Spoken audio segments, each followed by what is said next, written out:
You're in the Business Insurance Zone with me, Steve Savant, syndicated financial columnist and contributor to Backroom Technician.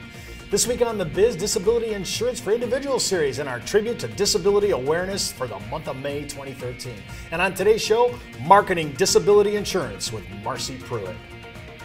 When it comes to life insurance, annuities, long-term care, disability, or group pension plans, we're the news you can use. Well, welcome everyone to the Business Insurance Zone. Welcome, happy Friday to us, right? And we're broadcasting to a nationwide audience of financial advisors right here in Fountain Hills, a suburb of Phoenix, Arizona, home of America's largest fountain. And I want to welcome back day 5, the diva of all disability, Marcy Pruitt. Hey, Marcy. Thank you, Steve. Hi. Well, we did kind of touch a little on marketing, on short term, how do I position my contract, but we really didn't get into it like I want to get into it on this show. Now, when we talk about DI, people say, Steve, I'm sorry, I do life insurance, I do annuities. And I'm forced to do LTC and I don't like it because we have a lot of mortality agents. But now that people are coming out of Obamacare, I think you need to wake up to this because you're going to have some competition and they're coming through the morbidity wing on this. And they're looking at DI because it has some similar issues with medical underwriting. Right. They're looking at DI. So you need to wake up on this because people that are leaving the medical field to come in through mortality versus long-term care, with long-term care and disability are looking at this. And we want you to be prepared because competition could be coming. Right now, there isn't any. Really, you should be walking in there. This would be distinct for you. Now, when we're talking about marketing, I'm looking, and I have every one of these, Marcy and DI Dan, who's going to be with us next week on all that is business disability. We're going to be giving away any of these sales strategies. They have so many, and we're happy to give them away. Just write us at thebiz.tv. And while you're out there, if you've missed any of our shows, Monday through Thursday, you need to watch all the shows I recommend for a learning experience, in order and in chronology, so that you can really get the idea of what Marcy and I are talking about. Now, Marcy, let's just get into it, because, I mean, you have these are pages. I mean, we got a ton to talk about. I don't understand, because I thought ONAC was the way to go, right? Every time I bring up ONAC, it's very specific, it's high-end, white-collar, but you say avoid the ONAC oversell. Talk about that. Well, we talked about ONAC a little before with the 4 tiers of own occupation.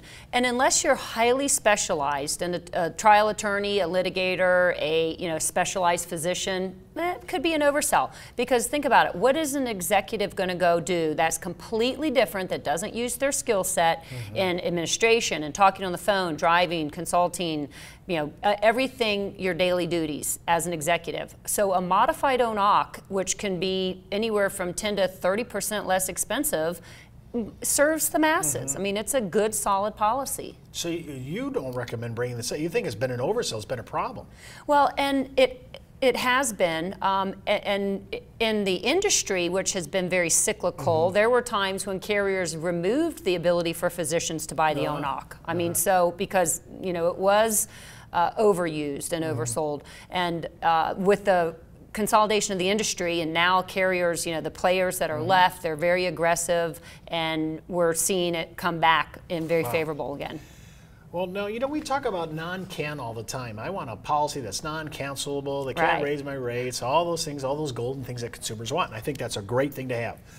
But what about the you call it eliminating the NonCan nonsense. By the way, I have to say, kudos to that marketing. I love that pitch. That's DI Dan. That's DI Dan. Thank you, Dan. We'll talk to him next week. NonCan nonsense. He says eliminate that. What does he mean by that? Well, again, we all were trained to sell non-cancelable policies, and because that means the premium will never increase. It doesn't mean, it not only does it mean it cannot be canceled, but more importantly, the premium cannot increase.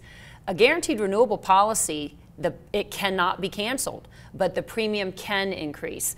And however, historically, we have seen carriers file a new product and sell higher premiums with language differences and whatnot, contractual provisions changes to new consumers.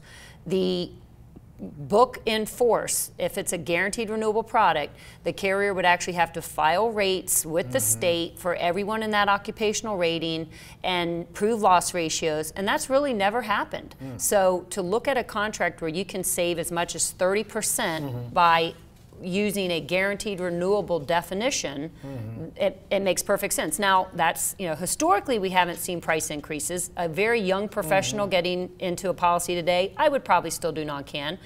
But an individual female, for example, in their 50s, with sex distinct rates, that would be very expensive. You might want to consider a guaranteed renewable version. Okay, so the difference between non-can and that price tag of guaranteed renewable version, what's the spread on that, like on your 50-year-old female? Well, it can, and again, it depends on your occupation, sure. And using the female 50-year-old example, that could be about 20%. I mean, so it's difference. It's yeah, a difference. It can be as much as 30% in certain ages and males probably more so. Okay, so but you're really saying a lot of times this gets in the way, so stop the non-can nonsense, really. Right. That's really what you're saying. Well, when I think about this, I'm looking at different ways to present DI. Now, one of the ones I used yesterday was I took the human value, right. I took the cost, and I said, listen, I'm looking at this 50-something male, and I looked at the rest of his earning life, and he was somewhere around 1.9 to 2.1 million dollars he's going to earn over the next 8 and 9 years or whatever it was. I look at that number and I say, I'm paying 2.5% to protect $2.1 million of the earning for my potential. Sometimes when we frame it, he who frames the argument, he who frames the sales strategy wins the close. So I'm looking at this and looking at numbers. When we come back, I want to talk about this idea. It's a great sales strategy. You guys have several here. I mean, I only picked the 7. They have 7 of them. But when I look at this, I want to look at the present highest benefit versus the lowest cost. And I think there's a trap we fall in as salespeople. We don't think clearly. You guys do DI 24/7. Well, maybe not 24/7, but pretty much you're thinking about it all the time.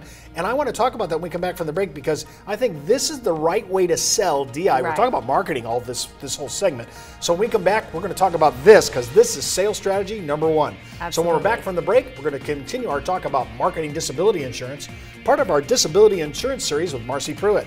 And don't forget to enroll in IULUniversity.com for the best training, education, sales support when it comes to life insurance. You're listening to the insurance industry's #1 resource for products, planning ideas, carrier information, and interviews you can use. When it comes to life insurance, annuities, long-term care, disability, or group pension plans, we're the news you can use. Did you know the average 401k runs out of money just 7 to 8 years into retirement? Time Magazine, the Wall Street Journal, and many other publications have warned of the difficulty of saving with a 401k. But what if there was a way to create tax-free lifetime retirement income with no stock market risk? Good news, there is. You know, living in fear of the next market dive is not the way I want to live my life. Why would I go out there and take on risk when I don't need to? I have a lot less stress knowing I can't lose any more of my retirement savings in the stock market. Call now to receive your free, no-obligation analysis of what this retirement vehicle could do for you, a comparison to your current retirement plan, and a free video that explains this exciting opportunity. Start planning a retirement you can enjoy instead of worrying about future tax increases and stock market losses. Creating income that will last your entire life is the most important thing you'll ever do. Take control of your future. Call now for your free analysis, comparison, and video. Well, welcome back to the Business Insurance Zone. I'm Steve Savant with Marcy Pruitt. And remember, you can order today's materials at thebiz.tv. And while you're out there, click on the background technician icon that's on the Biz blog page for your free 30-day trial on the best needs analysis and sales support materials. I think there's like 720 reports out there. I've been using it for 22 years, and for $50 a month, once you decide to buy it, it is to die for. It'll pay for itself easily on your first sale with a client, because I got to tell you, everybody's using it. Many of the BDs use it now. And speaking of BDs, before you move forward with anything you hear on our show, always consult your broker, dealer, compliance officer. And of course, we talk about taxes, which we talked a little bit about tax deduction. We're going to talk about it next week with DI Dan like crazy. We're going to talk about all things deductible. Don't forget to talk to your tax consultant before you move forward. We're talking about DI and how to market it. Marcy Pruitt, one of the most top of the line, nationally recognized DI experts in the country. I'm looking at the mistake that Steve Savant has made over his career. A little confession time. I've been selling DI in the wrong way, according to Marcy Pruitt. I've been selling it like this. Why would you spend $2,499 for a chance for a $5,000 benefit? I think I've been doing that all day long. I've been saying, there's my price tag, there's my benefit. 2 to 1 does not sound like leverage. Absolutely. I've been making a major mistake. Correct me. Okay.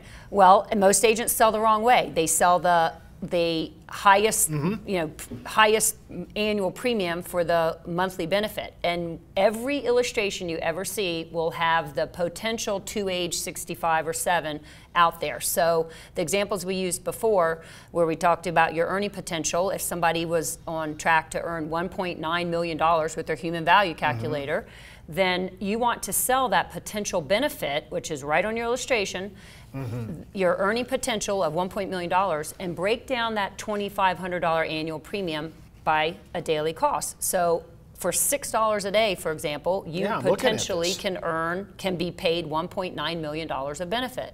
I think sometimes you have to break it out. I think sometimes bite-sized, chewable premium may be better than how we think about it. So if I took your example, I have a $5,000 benefit, and I multiply that times 32 years to the end of the benefit period, I'm looking at $1.9 million total free, and I take my premium, I divide that by 365 days, and I'm paying, listen, $6.71 a day to protect that big number of $1.9 million. Exactly. And even more importantly, to take that a step further, when all the other things we insure, our homes, our cars, look at the cost per day that you're spending for that. And invariably, the cost to protect your income will be less than the combination of all the other insurances that you're paying for.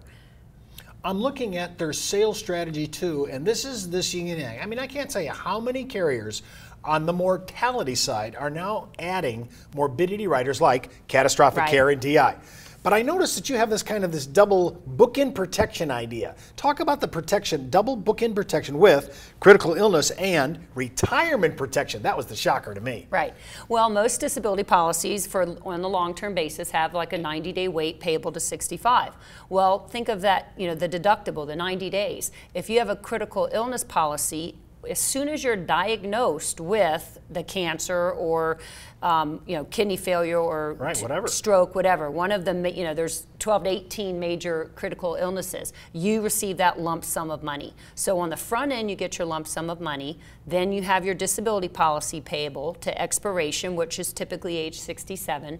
And there's a retirement benefit that can kick in. So if you insure your retirement benefit, that will then kick in as a lump sum or a payment on the back end. Okay. I'm just trying to be the normal person watching this show, and I'm saying, I get the catastrophic, I get that.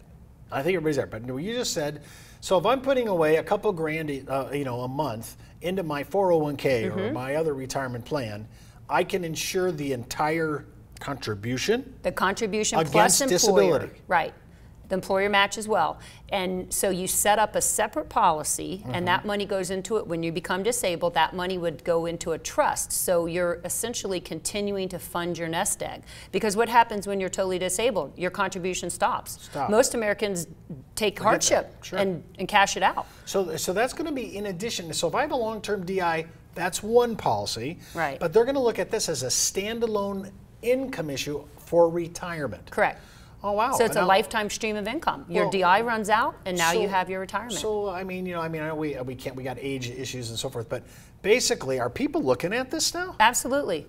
It's where we see people looking at it is when they've exceeded the max. So for certain occupations, $10,000, $15,000, $20,000 is the maximum traditional amount of disability coverage you can purchase. So the retirement, if you're putting another $49,000 away in a in a pension type qualified contribution plan, then you can insure that as well on top of your other disability. So sometimes when you guys hit the ceiling or the cap limits on a big player, we haven't even addressed his money that he's putting aside before tax dollars into his qualified plan or whatever.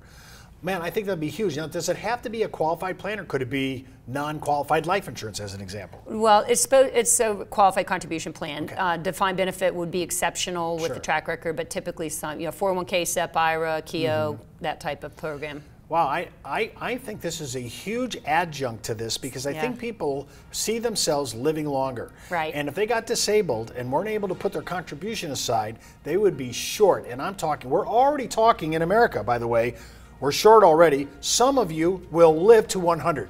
Absolutely. Every day, Willard Scott says happy birthday to people that are turning 100, and a lot of our baby boom female gals are going to see that date. Remember, you can watch all our DI shows this week by hopping out to our site at thebiz.tv. And don't forget to follow me on Twitter, Facebook, LinkedIn, Pinterest, and Google+. That's the Buzz on the Biz for today. You've been in the zone, the Business Insurance Zone. You're listening to the insurance industry's #1 resource for products, planning ideas, carrier information, and interviews you can use. When it comes to life insurance, annuities, long-term care, disability, or group pension plans, we're the news you can use.